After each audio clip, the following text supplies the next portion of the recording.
Okay, recording. Welcome back, students. Uh, let's start on the official lecture where we start doing some work. Where we start on some sustainable materials. I hope your notebooks are ready. And yeah, okay. So hope that it'll be exciting. Okay, so if you have your Drotsky textbook, we're starting on chapter 2. So yeah, we will be doing chapter 1 to 6. Just rearrange the chapters a bit, but yeah, within the duration of the semester, we complete those chapters. Okay, so why study sustainable materials? Of course, we always need to know why we're studying something. It's always important. That's because we're looking at failure, right? Why things fail. So you've got a picture of a bolt there, um, and a shaft which has been overloaded over there. So of course, there's some terminology you guys are not aware of at this stage, but we study sustainable materials to ensure structures and any structural elements won't fail. And then specifically in the marine application, I mean, even the mechanical one, bolts is definitely a very common one. We're talking about I-beams, we're talking about trusses, which is a structural thing. Anything to keep a structure up, and all those elements, those individual pieces which make the structure, is very important to us. And we are ensuring that even the joints, even like welding, for instance, or riveting, the joints connecting the structure are important. So one of the holistic reasons why we're studying sustainable materials, one of them, of course, is we want to understand failure so that structures do not fail again. So these are just two classical cases of bolt failing, and these studies are very in depth because bolts fail in three common ways. They fail. Can fail in tension, they can fail in shear, they can fail in shear in the threads. It's also bearing stress. So there's a lot of information within failure one can get. Even if you look at these profiles of the bolts itself, it will tell you what kind of failure. For instance, here they talk about in this photo here, the shaft has been grossly overloaded, and so it's failed by torsional stress, which you'll discuss in the subsequent chapter. And they also talk about the shaft over here. Occasionally, a ductile shaft will fail in some of the brittle manner, as this one did on 200 horsepower, 3006 RPM motor. So you put a different shaft on. If there's a too high torque on the particular shaft, it will fail. So these are the things why we study it. And then also, again, to some classical pictures, this is what we don't want. So we do require a fairly in-depth, whoa, there he goes, a fairly in-depth study of why things fail. And of course, concrete is not very common with you guys, but of course, reinforced concrete is one of those cases. Look at this guy is busy welding there. Yeah, there he goes. So the reason why we study strength is to understand the science of materials so that things don't end up collapsing. That's just a holistic point of view. There are other reasons why people study it, but I think for us as marine or mechanical engineers, this is kind of we don't want this to happen, from whatever we build. Okay, so some definitions. So sustainable materials is the study of engineering materials and mechanical behavior in general cases such as stress, deformation, strain. So these things will be expounded upon in the slides. But if you look at the figure below there, I want you just to show you the 5 main loads which happen in a mechanical nature. Of course, you get other loads, but these are the main ones. So as you can see, something called tension. So we have 2 opposing forces, and we're pulling something. We're pulling something. And the second one will be compression. That's another load. So they're going essentially in the same direction, and we're compressing a specific element. Then we have shearing, torsion, and bending, and buckling. So all these loads you see over here, these loads we'll be analyzing during strength materials 2 and strength materials 3. In fact, The way you must view these loads are happening all the time, all over us. So if you think about maybe an air conditioner in a hall, that itself is a structure standing, and of course it's loaded by its own weight, and that would be, I guess, a tension force going down. But then again, the cantilever acts like a beam, and the beam subject to shear. So it's a lot of other factors, and we'll get to that point. But these are the common forms of loads acting on all structural elements. So, okay, right. So that's just, again, it's a slight definition of what's happening over here. So we're looking at engineering materials, structures, elements, and we're loading them up, and we're loading up in different ways, and different things are going to happen. And let's say the strength is considered in terms of compressive strength, tensile strength, and shear strength. So there's a few things which is going to be elucidated as I progress with this. Okay, this is not what I'm looking for. Okay, oh, okay, yeah, this is fine, right? So this is how we're gonna start. So imagine this ball over here, right? I just wanna go to my slide here. This, sorry about that. And you guys can see this ball. So we start with this. So to say when a force is applied to a specimen of material, so this is some specimen, we can just assume it's some round ball. And we apply a force, so I'm assuming the force is going in this direction over here. I'm just gonna make that applying a force like this, and we can apply another force over.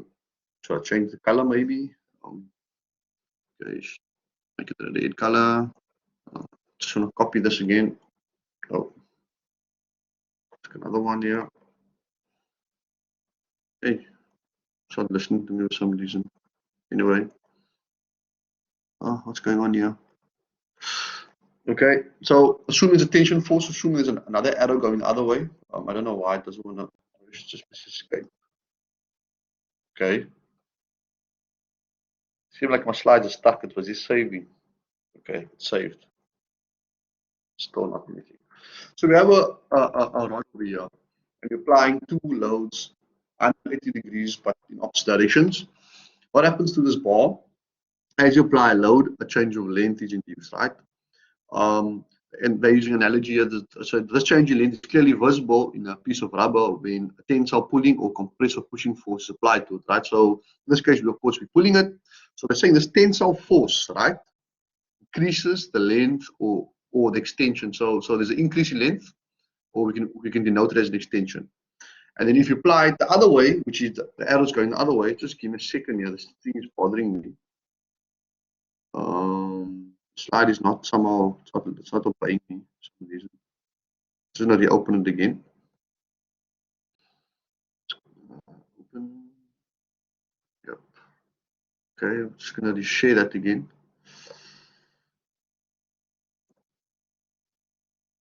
Yes, got it. There we go. Yeah. Let's take this and throw it this way. Yeah. So like I said over here, so you've got some specimen, and we're loading this guy up. Straightforward. In a tensile manner. Can you guys see that? Apply the force going that way, and what happened to this? This will start to.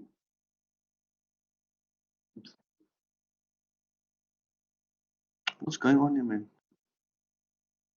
It's again doing the same thing. Yeah, not sure. I think I'm sharing it and I'm editing at the same time, but there's no reason like this. So I'm applying a load two different directions. The length will start to increase, and if applied in the opposite directions, when they face each other, it will start to decrease in length.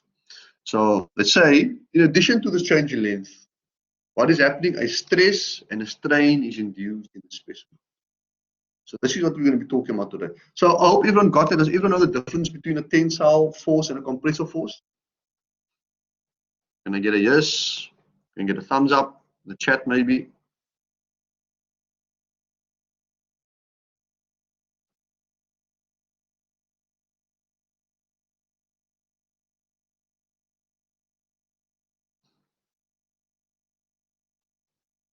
There we go.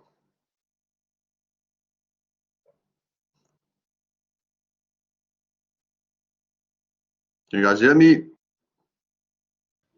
Yes, sir. Okay, so is my network bad? It's bad.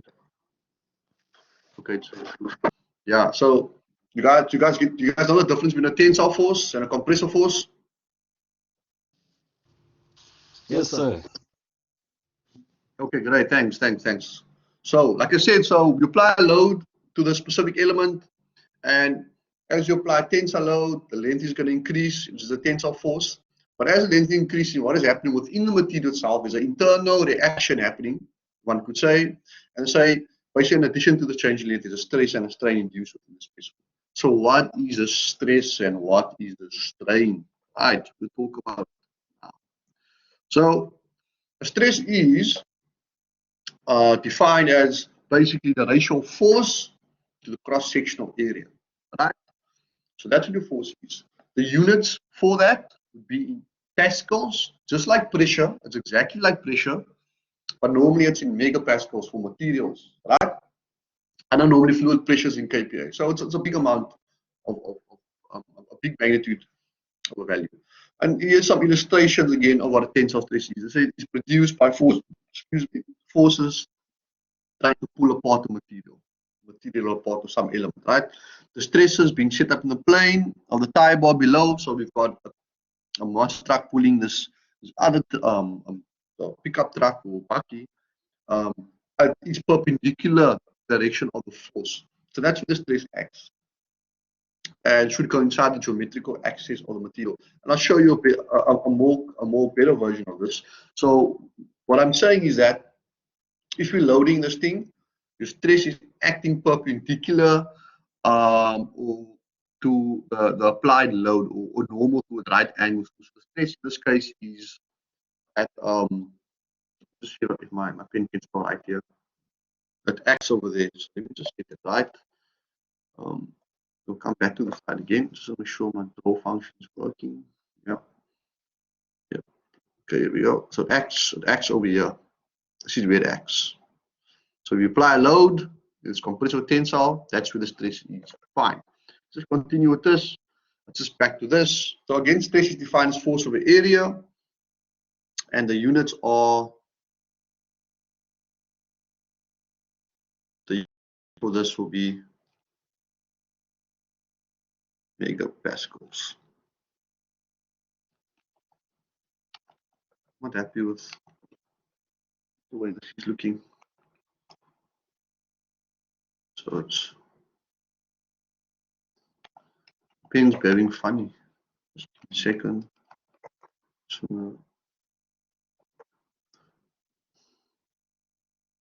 make sure I get it right. So the units of stress is, I don't know. I need to have a look at my graphics tablet. It's a bit funny. Okay, so then we've got a compressive stress, which is again like a compressive force. So then again, they're showing here this is a car between the two trucks or something, and this car is being compressed, right? And they're stating these stresses are also set up in the plane section of the material perpendicular. So it's exactly the same. It's acting over here. It's acting 90 degrees to the 90 degrees to the 90 degrees to that force over there. We've also got something called shear, and this is something which a lot of students get confused with sometimes. And I'll try to go through examples of this. So shear force, when you have two parallel forces instead. This is like basically when you're tearing something. Like imagine tearing a piece of page. So you have two parallel forces in opposite directions, and that is called a shear force. And of course, that induces a shear stress, right? In this case, it's I guess the stress acts parallel to the actual force in this case, if one could say. So yeah, so that's what the stress is, right? And again, this is exactly the same slides again, which I mentioned to you. I just like this picture. I used it when I was. So it's important to note here that the stress is induced 90 degrees, and yeah. So what I like to do now is for us to try and calculate these two figures what is the stress induced within these elements? So number one, we've got an actual tensile force of 7 kilonewtons applied to a rectangular cross section. I would like to get that value. And then we've got a actual compressive load on some cylindrical thing. So remember, what is stress defined as? Can someone just tell me again?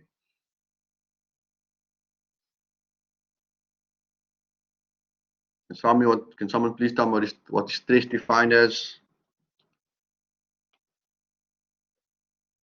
Anyone?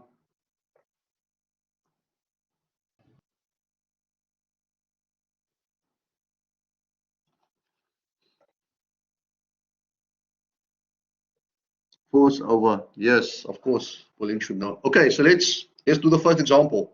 Can you guys do the first one for me? I'll give you a minute.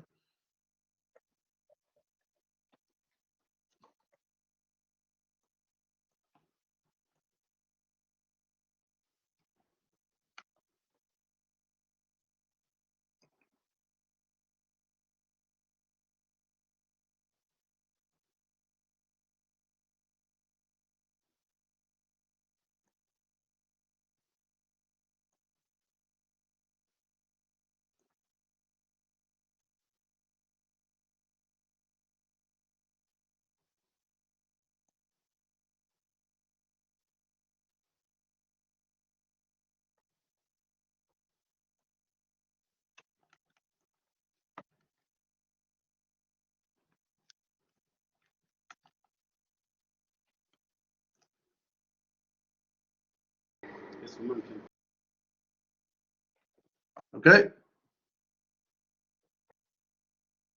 You guys get it already? What's the first answer?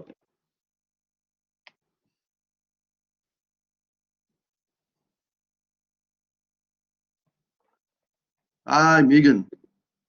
You got the answer. Sorry, I just joined the session now, so I still have to get Oh, ready. okay. Okay, great.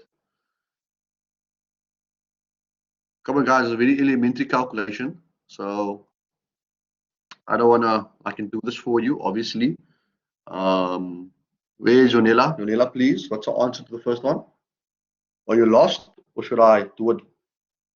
Mr. Neto, please. Okay, guys. Yeah. Well, yes. Yes, Okay, sir. so for the first, yes, so what's the answer to the first one? I got like 0,072. A big. Okay, wait. Let's just see. So for the first one, guys, right? It's going to be stress equal to force over area, right? The first thing you're going to do is say 7 kilonewtons, so 7 times 10 to the power 3. We divide that. And our area, of course, this is in millimeters. So remember, we have to use our SI unit. So this must be newtons, and this must be in meters, right? Well, this is going to be meters squared in this case. So in this case, because I'm an engineer, I use engineering notation times 10 to negative 3 times 12 times 10 to negative 3. Okay, you could have done that, and you should get a value of 7 times. I don't know how rusty everyone is. I know some students are still sharp, but that's for the square section. Yeah. And you should get a value of, let me just get this right, 72.19 17 megapascals. And make a bracket and we say T. T tells us tensile. It's a positive. Does everyone get that? So we talk about stress, guys, megapascals. Yes, sir. Okay, is everyone happy with that? Does it make sense? Should I show anyone on the calculator how to do that? Is everyone rusty? Is everyone fine? Can I move on? Question, yes. Questions. Sorry, sir, I don't understand how to calculate the area because there it says the cross-sectional It's a rectangle. Aren't you supposed to have a half there? No, remember, it's a rectangle, not a triangle. That's the area of a rectangle. Oh, okay. So It's this over here. You see there? Remember, it's acting perpendicular, that area over there. That's why it's showing that there. Okay. Yeah, it's December. He hasn't recovered yet. Okay, cool. So the next one, you do exactly the same thing. Guys, this is just really elementary stuff, just to keep yourself going. This is going to be stress equals, I hope you guys can see the black. Should I go blue? 1.5. My thickness is, it's 1.5 times 10 to the power 6. I hope you guys can see that's meganewton divided by this area. So this is a brass rod, as it says here, not a steel one. That's going to be, so area of a circle, if you're a big boy, you're going to use pi over 4 d squared. This is going to be 250. You can have 0.25 squared. Alternatively, if you want to be like me, you can say 1.5 divided by pi over 4. This is going to be 250 times 10 to the negative 3 squared. So what value do you get over there? So it's all the same answer basically. I'll just have the answer over here.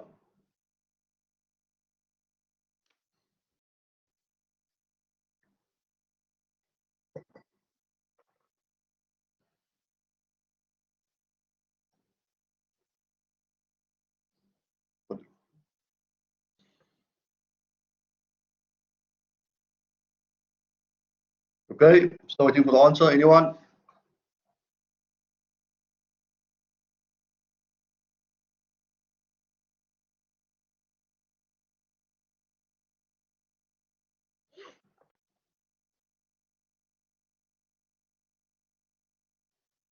Mr. Ramasodi, you got an answer for me? Yes, sir. I got 30,56 megapascal. Fantastic. Okay, let's see. 30,56 megapascals. And of course, because it's compressive in nature, we say brackets and C. It's a good habit to have. So I hope everyone got that value. That's just a practice on how to exactly just get familiar with stress if you're not familiar with it. Right, so that's our answers over there. We got that, fantastic. Good work. Okay, so we discussed what stress is, right? So once that is done, we go into a new concept called strain. And strain is fairly simple. So what is a strain? It basically is the change in length divided by the original length, right? And what I mean by this is that it's denoted as epsilon equals change in L over L. And then they talk about here, so loaded materials, besides being subjected to a stress, undergo a change in shape. The cross sections are deformed and lengths are increased or decreased. So alteration of the shape is termed strain. Tensile strain is the stretch, right? So that's essentially what it is. And of course, if we're dealing with compression, it's called a contraction. But I mean, we still strain. And if you're dealing with shear, we'll talk about the angular displacement produced by shear stress. Well, we'll discuss more about that, but we just more focus on tensile strain and strain. So in a case like this, if I had a rod or whatever, doesn't really matter if it's a square or not, and this was, let's say it was 100 millimeters, and I decide to apply a tensile load on this thing, and somehow it increases to, let's say, of course it's going to get thinner, right? As thin as I can make it. This should happen, and we should get 150 mil. The strain in this case, and I did mention again, it's unitless, so it would be the change in length, which is 150 minus 100 divided by the original length, which is 100. then you should get some value, which I'm not even sure here. So that's, you get 50%, I think, something like that. Yeah. So you get 0.5. And there's no units to this thing here. But if you convert it to percentage, it basically tells you the rod is extended by 50%. So that's a new concept, right? Of what strain is. Another new thing, and it's a bit of a stretch for now, something called I had it over here, should have deleted that there, which is again explaining that, yeah, it's unitless, it's a pure ratio. So strain is something called the modulus of elasticity and the modulus of rigidity. So this is I'm going to expand upon further in the when we do the next part, but I just want you to know that the modulus of elasticity is also called the Young's modulus, and it's the ratio of stress divided by strain. And it's denoted with a big E. Its units is also pascals. And then we have the modulus of rigidity. So this is mostly for tension and compressive. And this one is mostly for shear. In fact, shear and torsion. In fact, I can even put bending here. So I call this sometimes elastic modulus. I'll call this elastic modulus, and sometimes I call this the shear modulus. And in terms of the shear modulus, this is the ratio of strain over shear stress over shear strain. So of course, these concepts I've not explained. This particular one I didn't explain where it comes from. I will explain to you shortly. But I just wanted to be aware of it, just for the computation's sake. So when you calculate, you get a feel for it. Then I'll start to explain what this is. But at a very superficial level, different materials have different stresses and different elastic modulus. And elastic modulus is going to tell us something. So for instance, if we had a piece of plastic and a piece of wood, they have different elastic modulus values, and that tells us something. So you'll get to that. So just remember, the modulus of elasticity is stress over strain. Right, okay, so I want us to do two small examples again. I just want to see if everyone is comfortable with doing the numerical stuff. Because I mean, once you can do the numbers, actually analyze and understand what's happening in the physical realm. So I'll give you guys 3 minutes for example 1, right? So what we want here is basically, and this doesn't make sense now when I'm looking at it now. Maybe it is, find me the stress and the elongation in a steel bar, right? It's 3 meters long and 38 meters. I don't think we can find the elongation. I actually included this here for some stupid reason, so ignore this. So we just want to find the stress.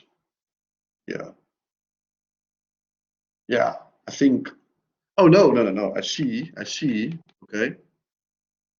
No, it's fine. We're going to use the elongation.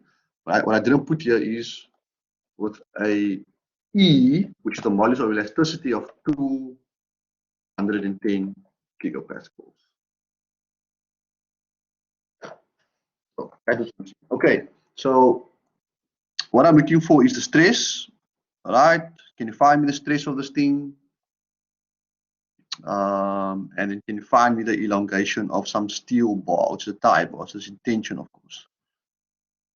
Okay, guys, I'll give you like 2 minutes to do this.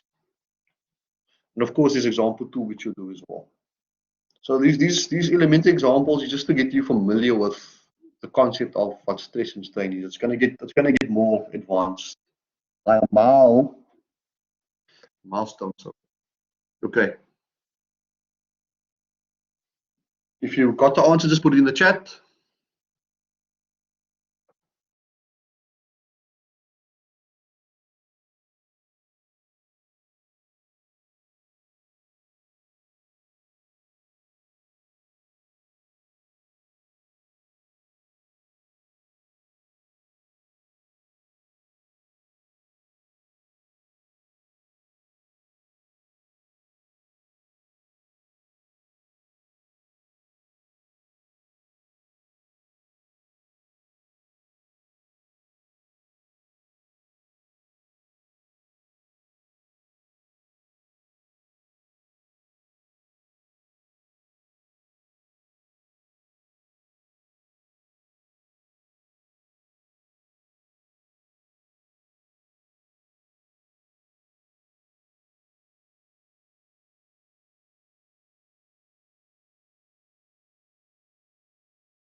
Did everyone else get that value?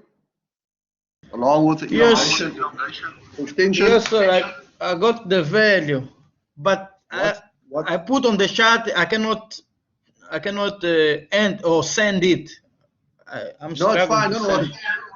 Yeah, it's Um, 10,5, 105,82 Yeah, okay. What's the change in length? Can you megapascal. work out the elongation? Do you manage? Yes, sir. What's the I'm elongation? gonna work. I'm gonna work on the elongation. Yeah. Is everyone comfortable with this? Let's just get the elongation first, and then I'll do it. Please, guys, attempt. Ms. Paulson, what's the elongation?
All right, no one's responding, so I guess I'll attempt to solve it. So for example one, right?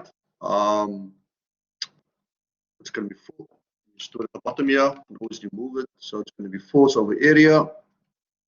So we're dealing with 120 kilonewtons, and we're dividing this by pi over 4,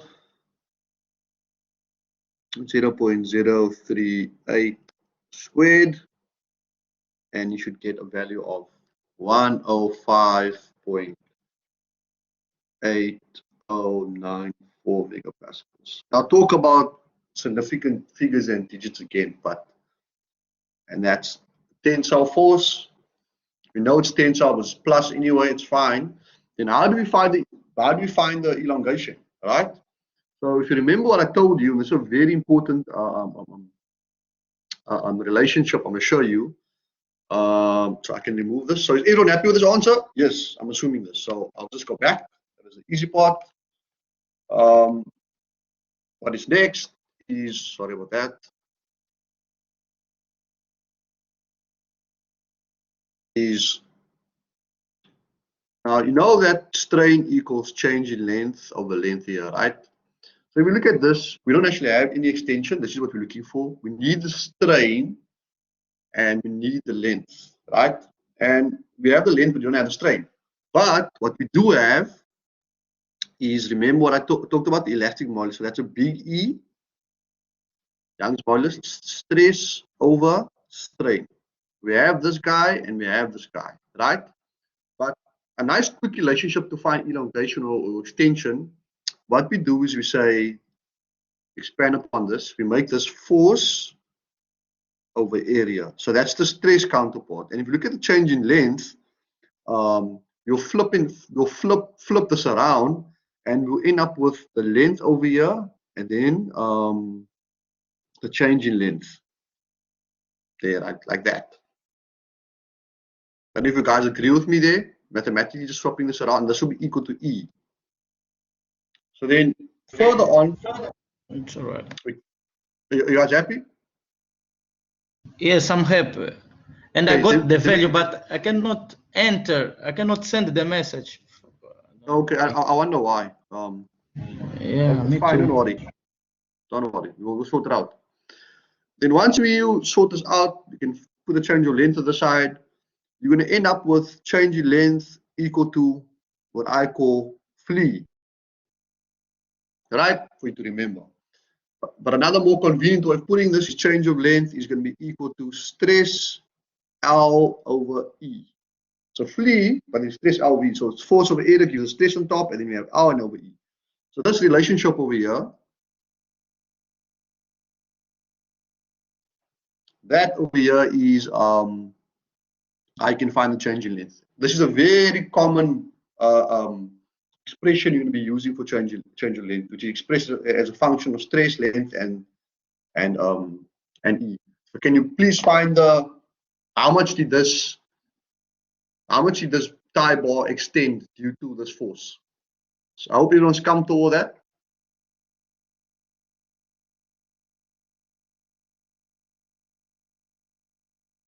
Let's get that value.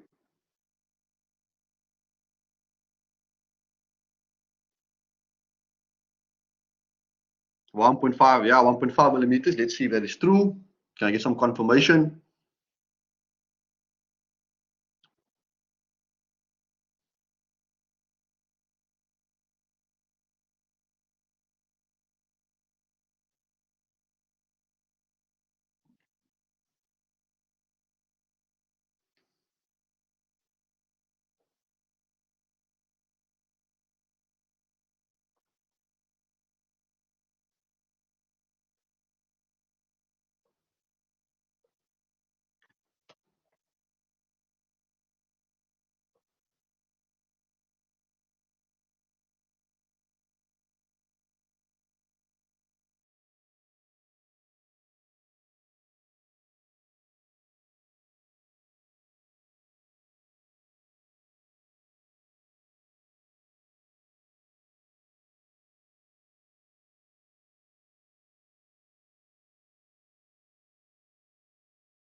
All right, that looks good.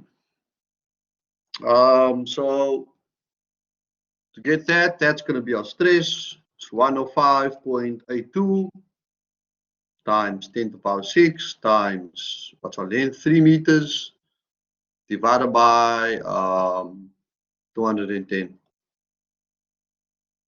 Okay, so if you do that, you should get 1.51 something. Hope everyone agrees.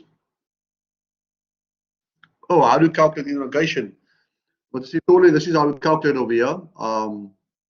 A stress L over E. And this was derived based on Young's modulus. So it's stress over E. We further manipulate this into F over A, which is the stress, and then change of length. We have to flip in times here, change of length over L, and just do some of the manipulation, and then we basically result in that over there. So we have to use that expression. Okay. So let's just quickly do the last one. Let's just get everyone comfortable for the last. So we have in the tensile test, we have a round bar. It's loaded 45 kilonewtons, and it's a stretch of 0.192 and a length of that much. Find the stress, strain, and the Young's modulus. This is the last of the elementary examples. And I'll just quickly do that. So it's going to be 55 kilonewtons. We divide that by our areas, pi over 4. So 0.019 squared.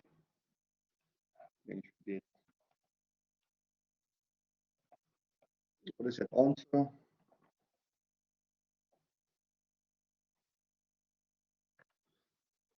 Of course, I could have expressed my eraser. Should have had it like this. Same thing, same thing. We've got 193.984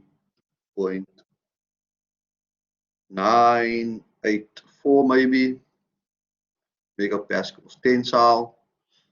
The one has to get the strain. A strain is a change in length, so they give us a stretch. So 0.192 divided by 2 or 3. And the reason why I'm not converting this is because they're both in millimeters, so they both will cancel anyway.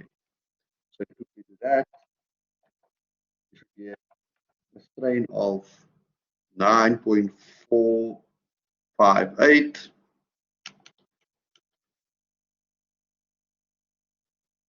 times 10 to the negative 4. There's no units. And then to find your modulus, that's going to be E. And can someone give me that answer? And based on this, we can basically find out what material it is. And I'll show you guys now. So let's just quickly see 9.458. So what is my E? So I'm going to have a question here as well. What material would this be? I'm assuming you guys know this and that. So what is my E value?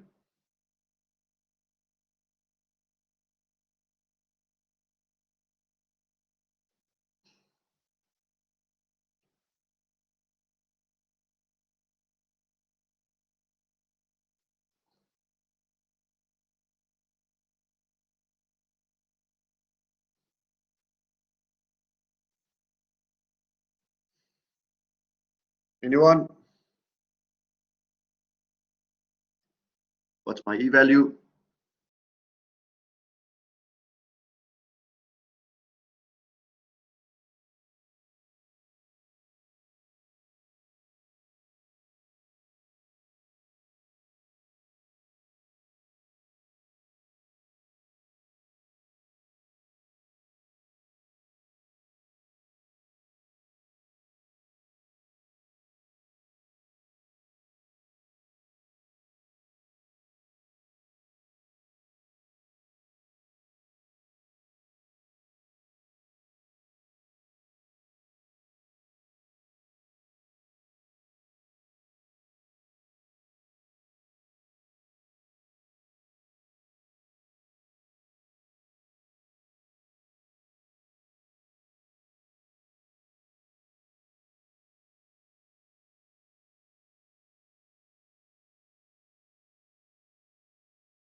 Anyone get it? I don't see anyone saying anything here. Yonela, what's my elastic modulus?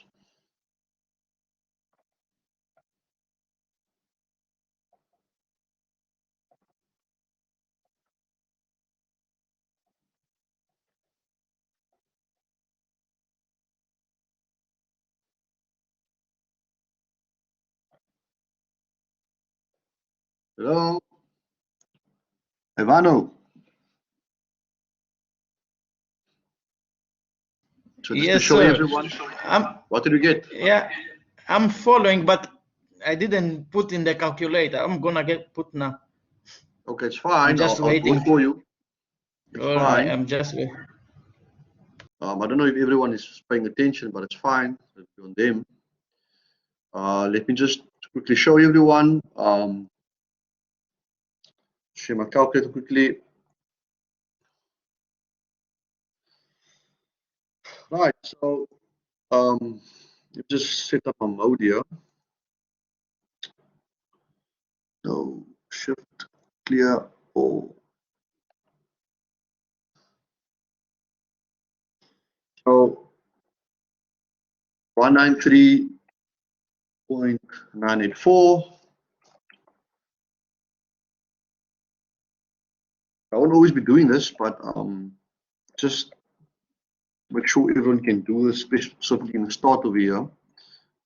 That's -4 equal. You press engineering notation. You got 205 times 10 to the 10 times 10 to the power 9, which is GPH. That's 205 gigapascals. I repeat, 205 gigapascals. Everyone managed to do this. Can I get a few thumbs up in the chats?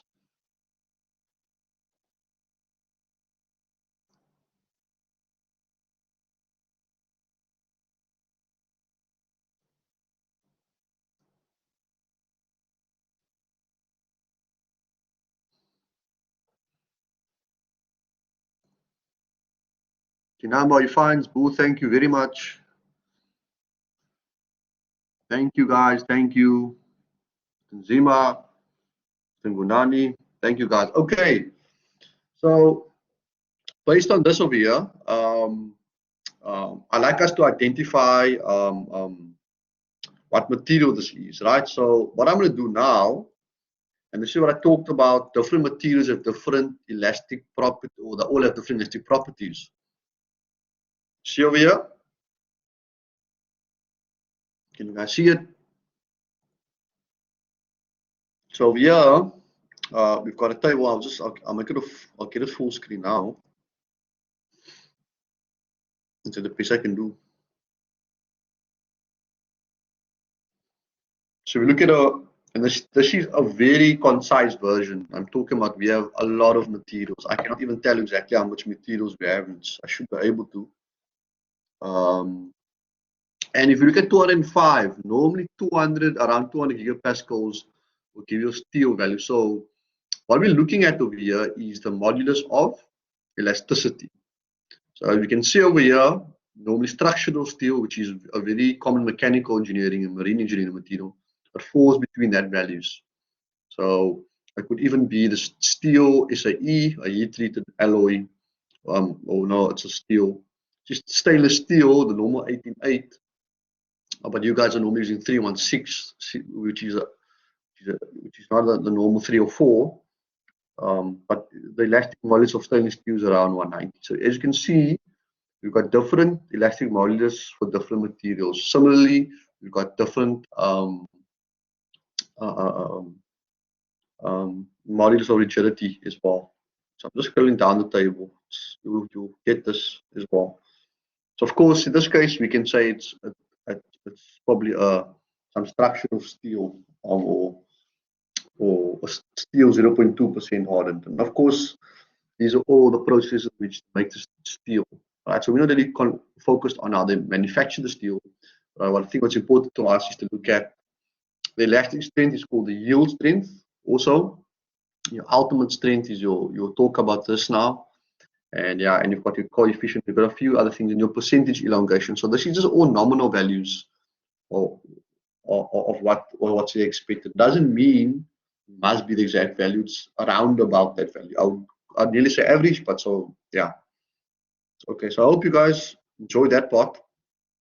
So we're going back to the slides again, and now I'll introduce a concept, a new concept.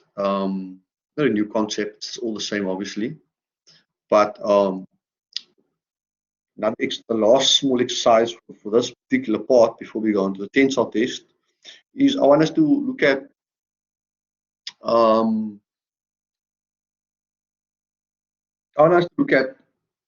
when will something fail, right? So let's assuming you're using a specific, you're building a specific element. Let's say it was again a shaft, which is a very common thing for mechanical engineers. And you're going to load up the shaft with 215 kilonewton tensile load, right? It has a diameter of 28 mil, right? So it's just a bit off the standard sizes. And how to know, predict which material would fail.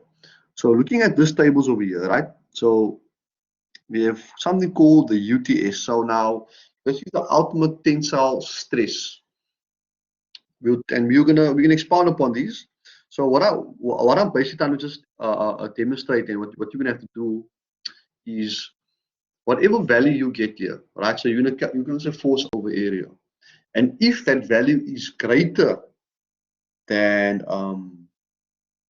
this value over here, that means the structure is gonna break. So this is why we kind of do standard materials, is to kind of figure out or predict when something's gonna fail. So can somebody quickly just calculate the stress value under these conditions over here?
What's the stress value? Navano, quickly give it to me. I want to show you what Yeah, yes, I Yes. got 405.84 megapascal. So what I'm saying, guys, right? Thank you, Chief. Thank you very much.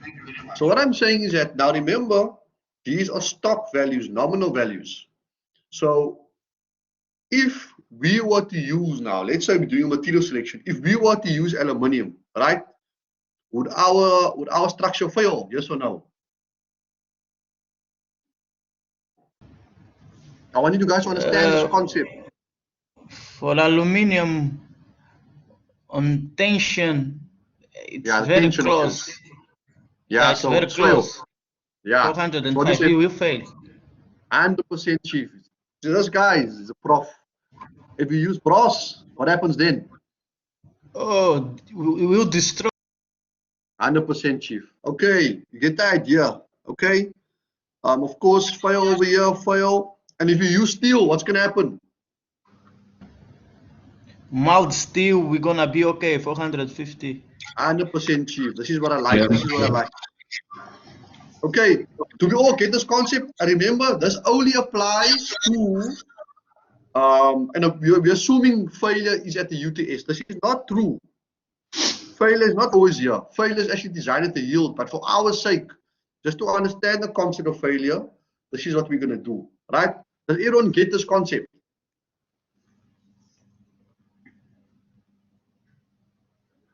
It all old, yes. Puleng doesn't get the concept. Okay, so Puleng, what I'm asking is, I said, okay, right, so imagine we had some kind of shaft here, right? Where's my shaft here? It's my shapes. Right, it's the diameter is where's what diameter? Oh, sorry, it's 28 millimeters. And now vinyl decides this is gonna potentially be part of a crane or something, and we load it up this way, right? And we did that. Sorry, it's 28. We load up with 250 kilonewtons. So maybe this is the weight of something. Not sure exactly what the design was, and we result in this value. So what I'm asking over here is, what I mentioned to you is that your UTS is the maximum amount of stress it can take, right? So it can't be any higher. If it takes higher than this, the material will break. And that's the whole point. So we found 4 or 5. So looking at this table, I asked which of these materials is going to fail. And so any value, of course, greater less than this essentially will fail. So we said aluminium is going to fail, brass is going to fail, all of this besides steel, right? So I hope you get that.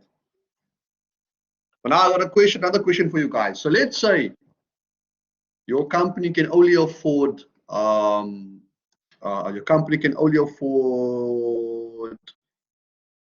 brass. Of course, it's not always the case. Will not afford brass. Let's say we all had brass available.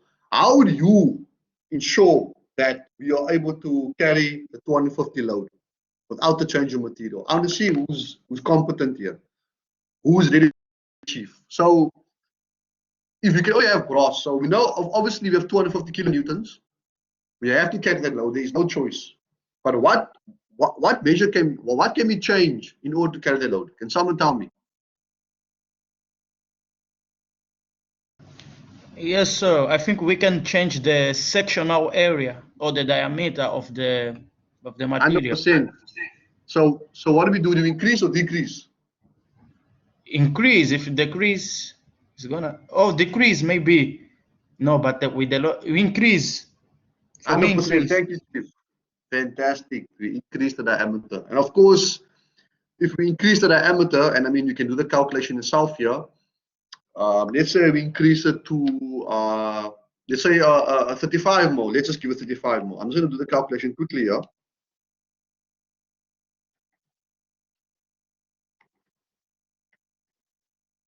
On my calculator here, manually. So I'm going 35 mole, guys. If I go 35 mole, if I increase to 35 mole, for 35 mole diameter, assuming brass, the stress comes out to 259, which is well below its limitation.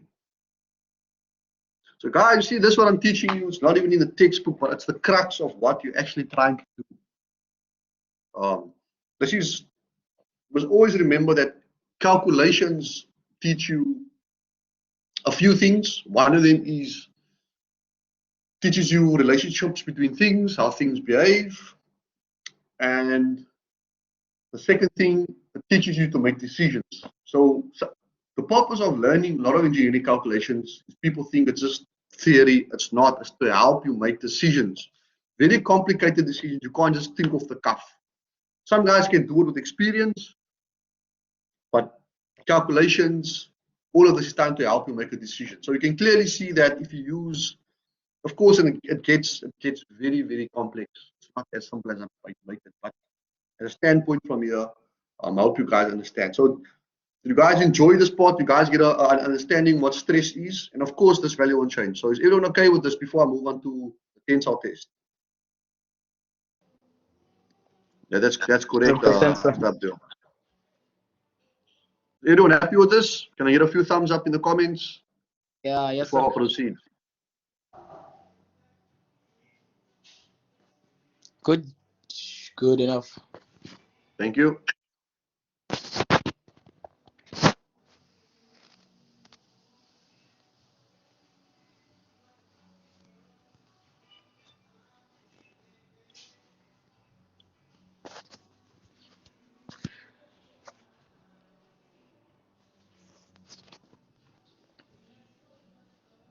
Thank you, guys. Okay, right, so let's move on.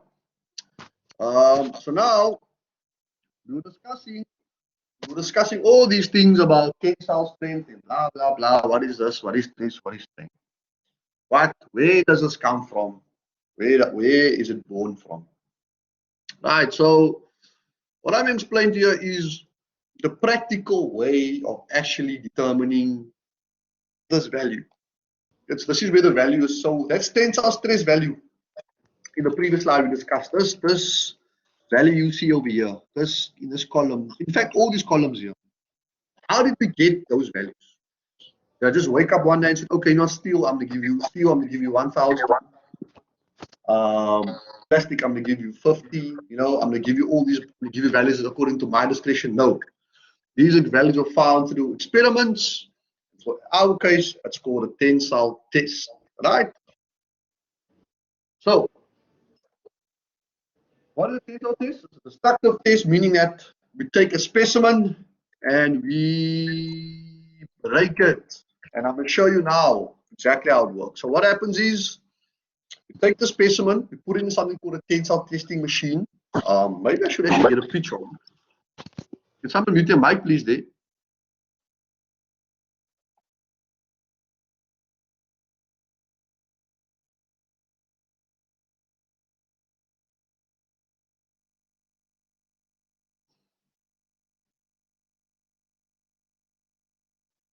Can you guys still hear me?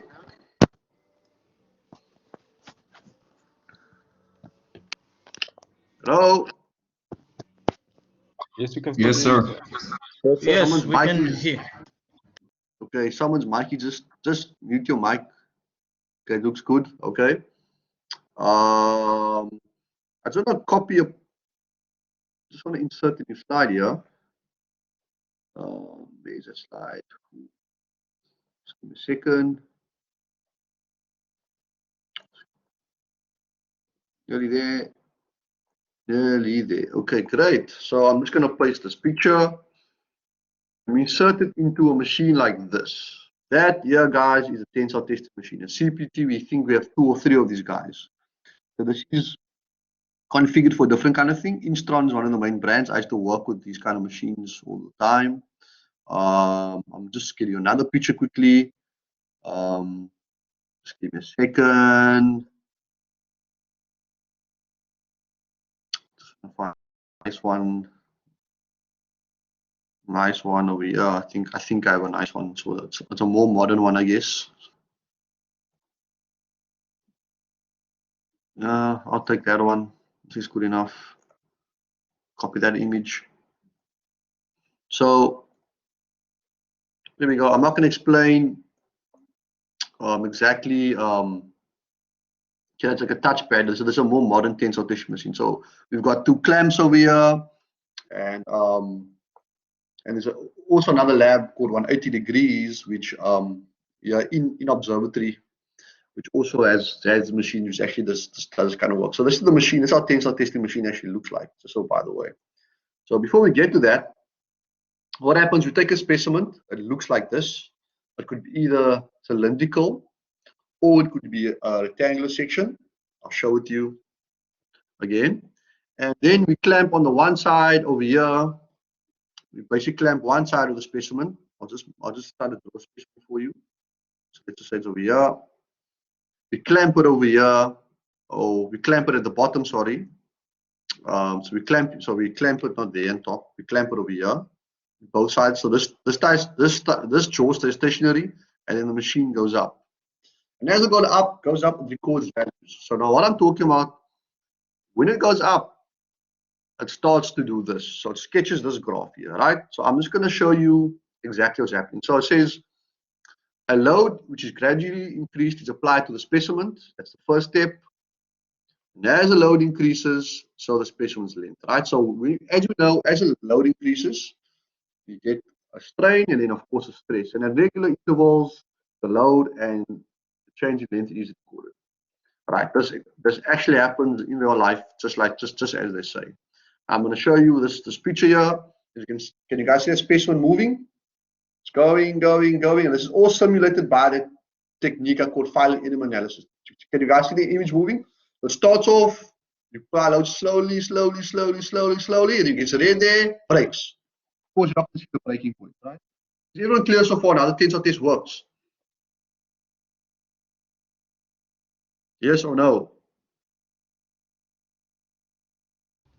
Yes, sir. Okay, thank you. So when this happens, this graph, this image and this graph relate to each other. So in the start, it goes up nicely, goes in a straight line, goes to point C, it goes down, goes back up, goes to E, goes to F. So all this, so what is basically telling you? So from this first line over here, right? The first line over here, It goes basically in a straight line. This is called the limit of proportionality. That's on the graph over here, right? C is called the yield point, right? I'll discuss this. C is your yield or your elastic, like your yield over here, your upper yield, your lower yield. E is your maximum load, and F is your fracture point. This is when it breaks. This is when it was like red over there. So what's important to take note of this? So Young's modulus, right, is only applicable within this region over here. The limit of proportionality. That's why you have a simple straight line, stress over strain. Right? And of course, we can convert this into stresses and to strain. You'll see in the next graph. This only applies to the limit of proportionality. So that's why we have this straight line. You could even say it's the modulus of elasticity is the gradient of that line. That's where that is, right? Then at point C, we get something called yield, right? So this point C, right, this yield point, what it means is this. Is that after this, so let's say this load was, or the stress was 355. Once we go up here and we exceed this point, the material will be permanently deformed. But any stress less than 355, so I'm talking about 260, sorry, let's say 260, 155. So I load this guy up and I load it up till here and I leave it. The material return to its initial form. But as soon as I exceed 355, it'll be permanently deformed. So that this whole range here, which is also called the limit of proportionality or the elastic limit, this is the elastic region. So this part here to here is called the elastic region. So then anything from C to F, the material is essentially broken. It's not broken, it gets deformed, goes up again, carries the maximum load it can take, and eventually it'll just break again. So that's what happens in a tensile test. Now I've attached some YouTube videos which will show you exactly how it works quite nicely. But that's what a tensile test is, and I've pulled at least over 150, or even maybe more of these tests. So I have to pull this every week when I have to work to characterize the tensile strength. It's a very, very important property in materials. So I hope everyone understands what I mean. So I'll just go to the next slide over here. She's just explaining exactly what I just mentioned before. I'll just take this and move this down here. But what's happening here is we have a specimen at its original length, and we load it up, and it increases in length, and it's telling you exactly where everything is. And then after in this part over here, begins to neck, and if after it begins to neck, it begins to fracture. So this is a specimen, and this is the graph explaining exactly what's happening. So remember, the elastic region is everything up till the yield. Everything from the yield onwards is called the plastic region. So that's the tensile test over there. So I hope you guys have an idea of exactly what's happening over here. So they just basically talk about, so they say again here, elastic deformation is recoverable. So anything within the region, we are okay. So if we load up everything to here, it'll go back to its initial state. But anything after that, yield strength, the plastic deformation at the yielding point, plastic deformation starts, which means it's unable to return to its initial state. And then of course at UTS, the specimen will start to neck, to get to that so-called red stage. So is everyone happy with this particular the tensile test for now? So any questions?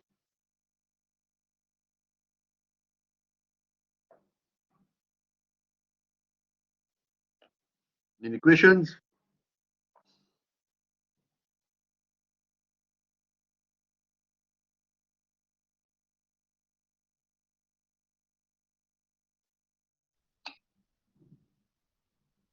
Somelele.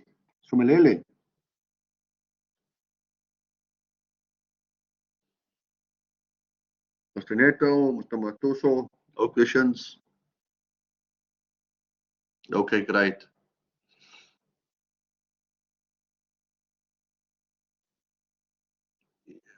I will tell you which theory to know, if there is any theory. Just give me a second, something happened here. Okay, so let's move on.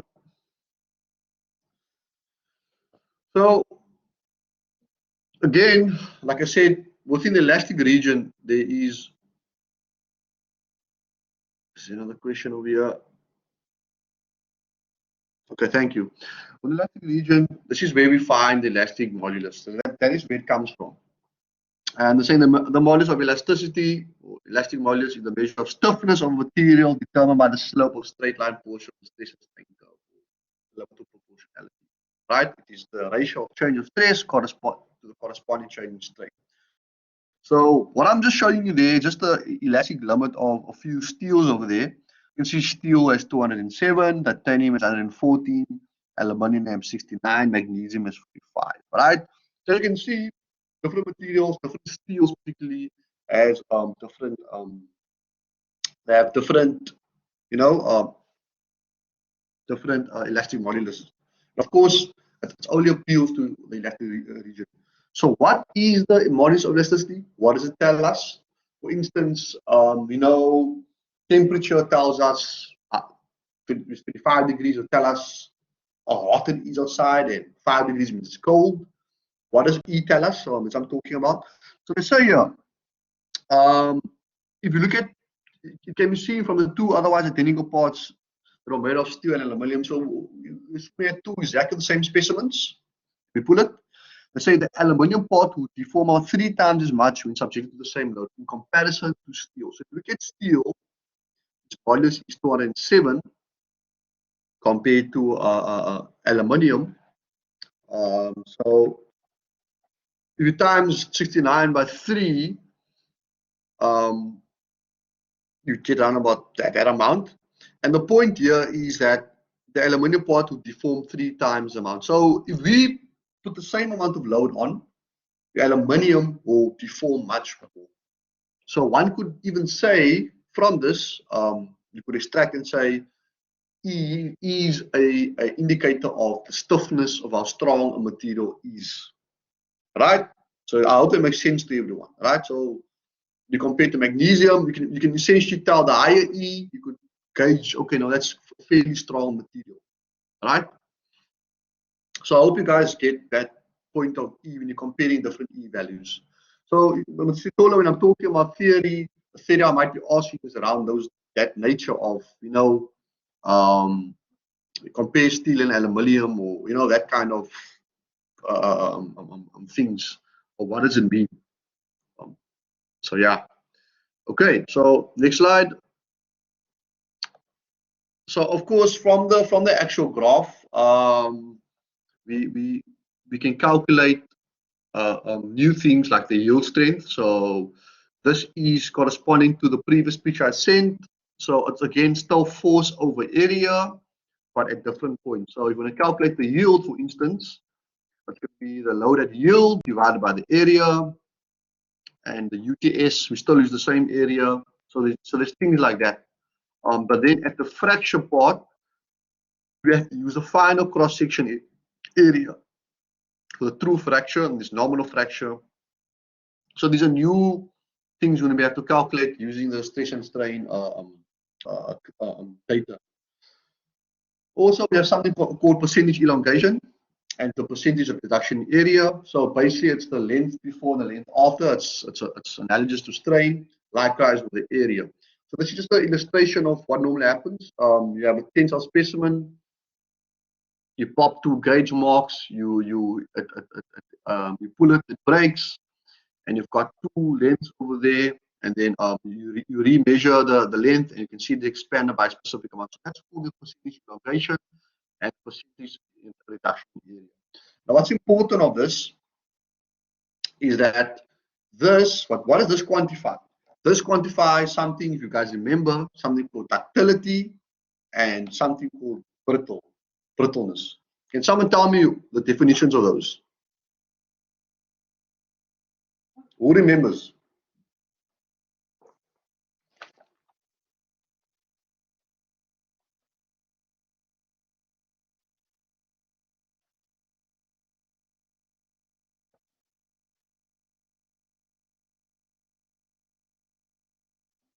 Anyone? Can you repeat the question, please? The question is, what is ductility? What does it tell you? And ductility and being brittle. Does anyone know?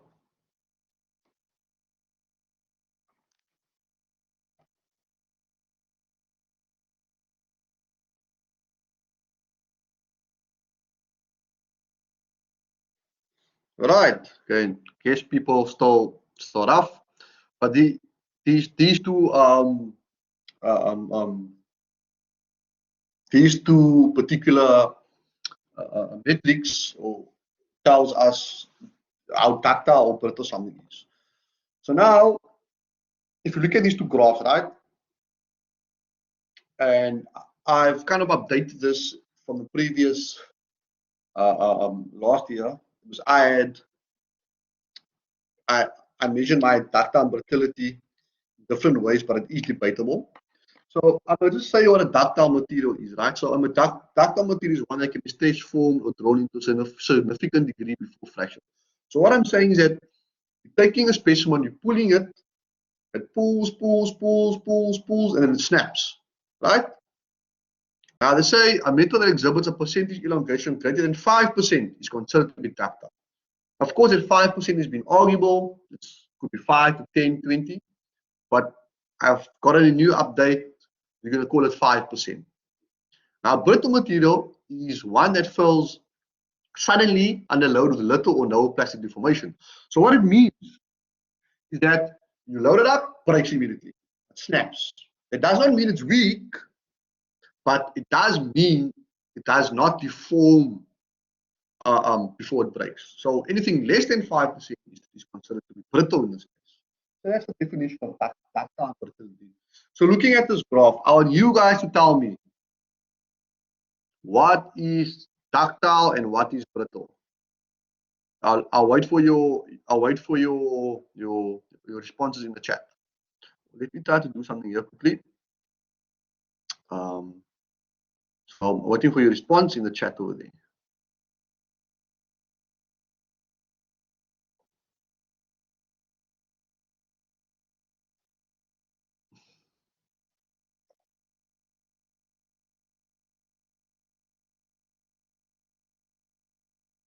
Did you understand?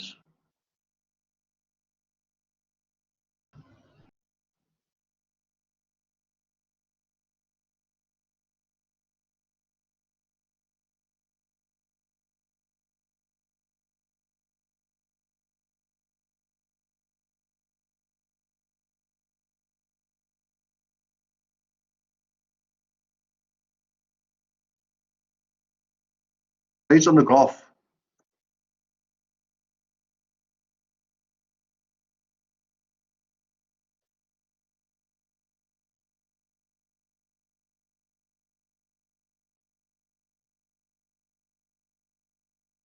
I'm creating a poll. I want to see who knows. You guys got the poll there?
I'm having a look here.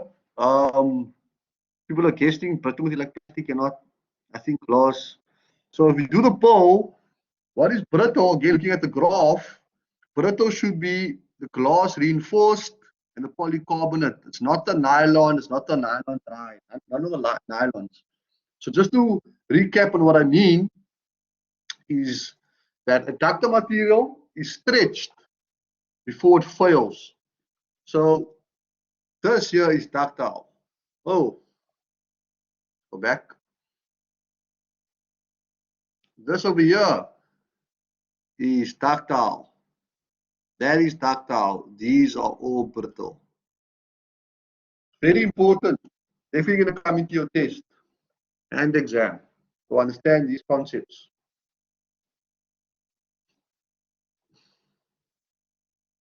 So I hope you guys got the most of the material steeper, the more brittle. Yes, you could say that. Yeah, that's how it looks.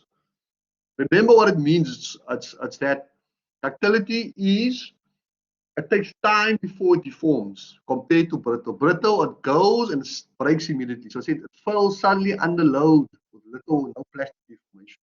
No plastic deformation is this long extended period over here. I hope that is clear to everyone.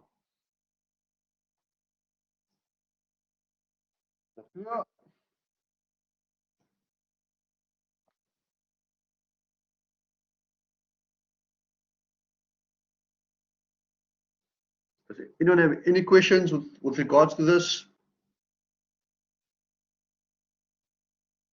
Can you please ask?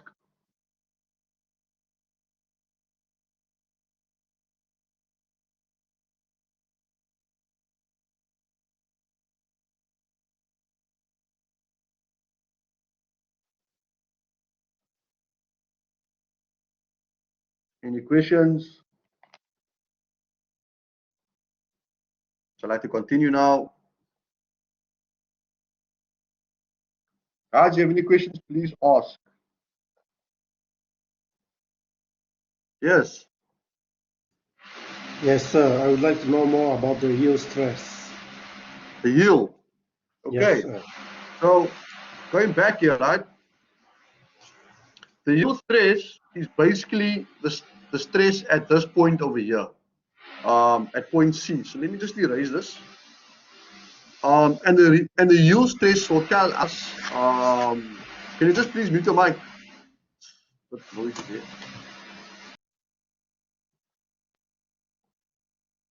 The yield stress tells you the stress at which it's gonna not, it's not gonna be able to go back to its initial state. So what I'm saying is that, let's say we're dealing with a material, right? Some structural steel ST55 J R, right? I'm just gonna call it this.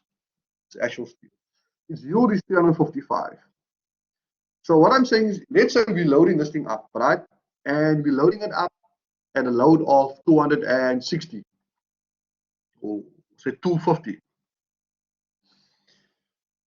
And then we release the load.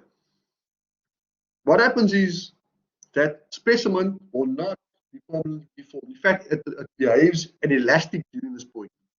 But once I exceed 355, let's say I'm at 370, once it passes the yield stress, the specimen will now be permanently deformed. That means it cannot go back to its initial state. Does it make sense? Does it make sense to everyone?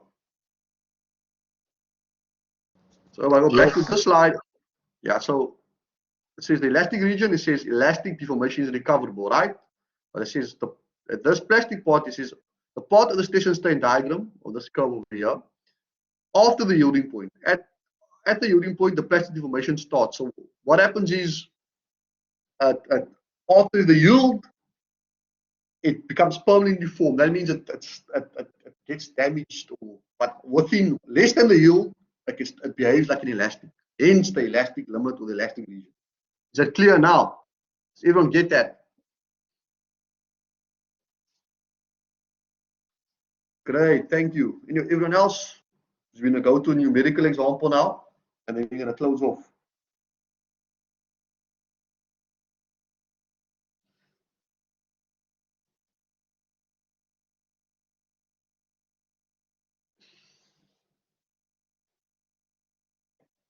Okay, thank you, Sergio.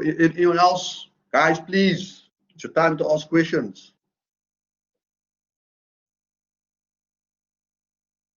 Thank you. It's the reason why I pay school fees, to get knowledge. Everyone fine? Okay, so what I'll do now is I will end off for the example, and you'll take, then we'll discuss what happens next. All right. Okay, so let's go to my whiteboard. So I'll stop sharing this. So I just wanted to remember, the only thing I need to remember, it should be on page, I'm not sure what page is different. 27, chapter 2. I need to remember this over here. So this is all the things you need. So there's still force over area. Nothing has changed. Just at different points now, we get different things. And of course, this is this. But I'll, of course, work through the example for you. So I'm going to my blackboard now. And then let's see. Microsoft Whiteboard. Share. Okay. So let me know if you guys can see this. Yeah. Okay. So this is the question you'll be doing, right? And I'll basically go through this one. So during a tensor test, we get a multi specimen, and there's the following results. So we have the diameter of the piece, the gauge length, the load at the yield, the max load, gauge length at fracture, dimension at fracture, the diameter at the fracture point. So if I go back to my graph, to get a graph quickly, I'll copy a graph here.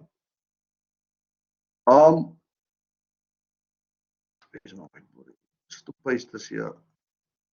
So not all you guys can see this.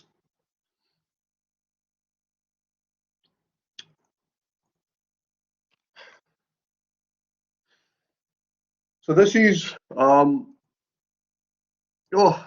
using a previous, let me just, I don't actually want to do this. This is a heat transfer example over here. Just go back, then you just need put a new whiteboard. Just lock this to the background and get my question again. Copy. Oh.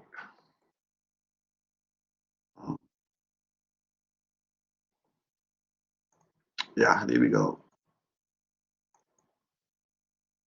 So this is the stuff we've got here, right? So in this case, I want us to work out the yield stress, ultimate tensile, percentage elongation, and the percentage reduction.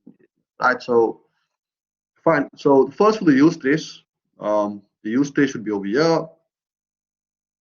Right. This is where the yield is. So we pull, it yields over there, right? So in this case, you get the yield. You can denote it as sigma y. There's a question. Yes, you do. You do have your textbook has some good examples as well. So, but you do have access to the slides, definitely. So like I said, so it'll be stress at the yield. So we look at the yield, that's 20.5 kilonewtons. And we have to use the original area. So the original area in this case was that diameter. That's pi over 4. That's why we did all this previous stuff squared. Right? So if you find the stress, you get a value of, let's see,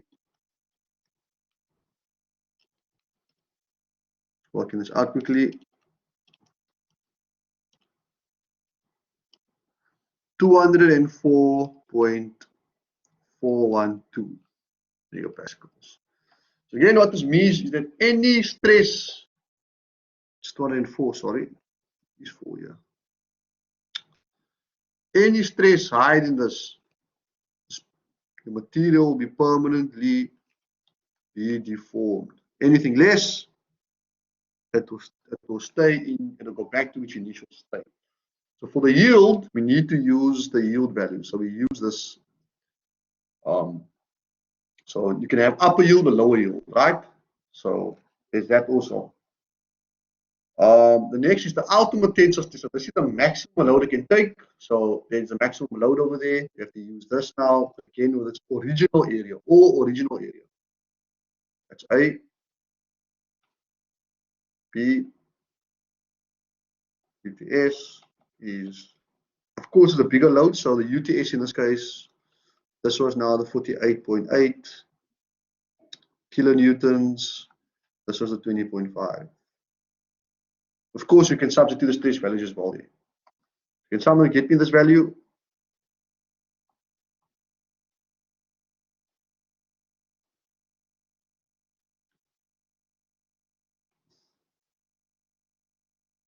What's this? 11.3. What's the answer to this?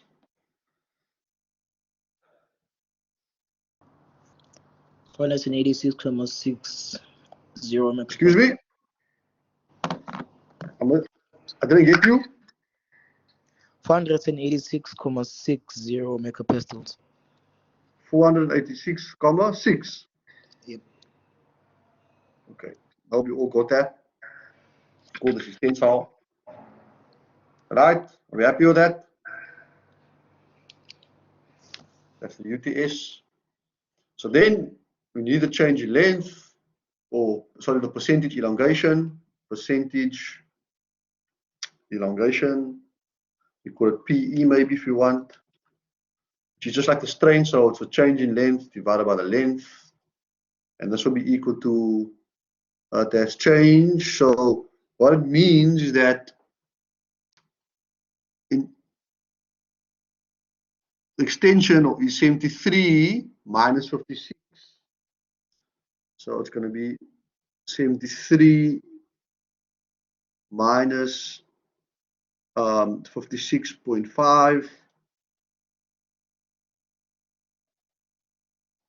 So what it means on this graph is that this is at 0, this is extended by 16.5 millimeters.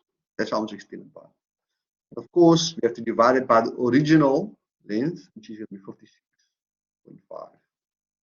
This answer comes in percent. So what is that answer there?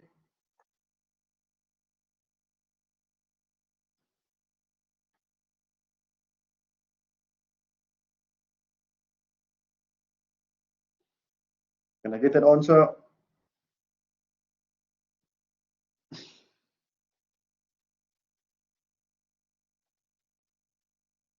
Should get 29%. 29,20%. Yes, sir. Yep. Yeah, 29.2%. Is this considered ductile or brittle?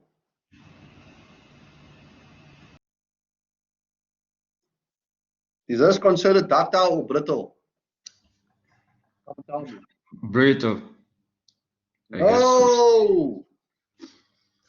Sure. Remember, greater than 5% is ductile. Less than 5% is brittle. Think about it, extended quite amount. It's extended 16.5 millimeters. You see? That's the way you must think about it. So D is a percentage reduction in areas. Another one, another metric.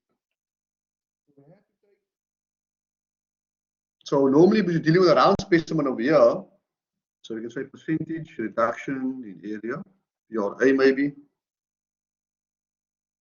Take the initial diameter minus the final diameter, and it's another. They're both measures of that ductility, and we divide this by the initial one. Yeah. So the initial diameter was in this case. So remember the specimen next gets thin. So what I'm saying is that after the test, it gets thin over there. Just get this right. It was that thick and then it gets thin. Just as an illustration, it's difficult to draw here, but you get the idea. So that, and of course, the more thinner it gets, tells you how ductile it is. So our initial diameter was 11.3. 11.3 squared. Our final was 8 squared minus 11.3 squared. I wonder if we can do it like this. Should make a difference. Units.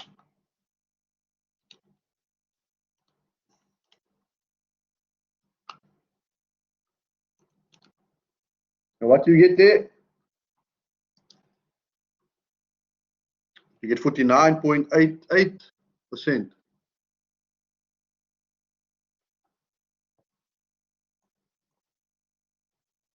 You all get these answers?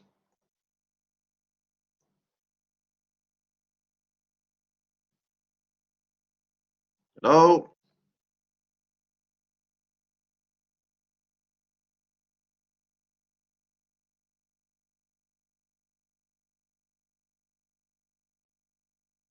Ivano?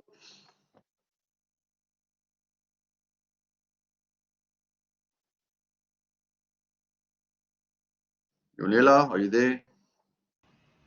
Yes, sir. 49,87. Okay, that's good enough. 87, yeah, fine. Okay, guys. That's enough for this lecture now. Thank you very much. I hope you guys enjoyed this. We'll touch on strengths again next week. We will continue with this chapter and hopefully end it by next week.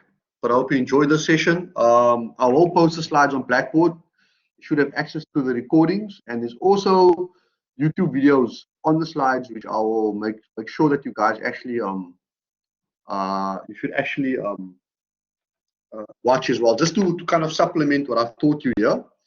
And make sure you check your textbook, get your textbook at Van Skyke and purchase it there, so you're able to solve these questions. These questions. Okay, let me just stop this lecture now. Then yeah, thank you, Spool. And we can have a small chat after this. Okay, thank you.